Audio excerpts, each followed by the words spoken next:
إن في اختلاف الليل والنهار وما خلق الله في السماوات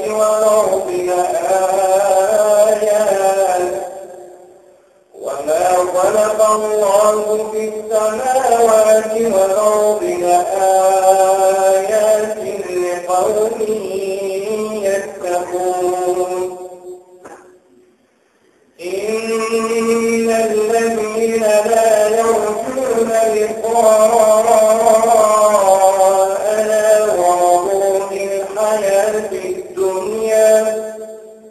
ورضوا بالحياة الدنيا واطمأنوا بها والذين هم على آياتنا غافلون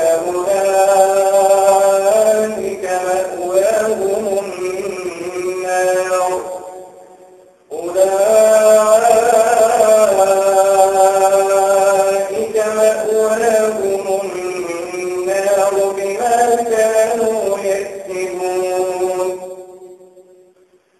إن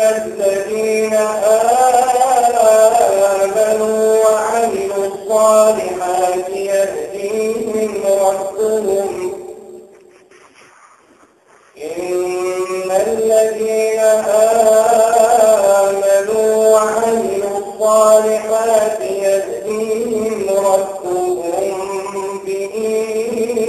بإيمانهم تجري من تحتهم الأنهار في جنات النعيم دعواهم فيها سبحانك اللهم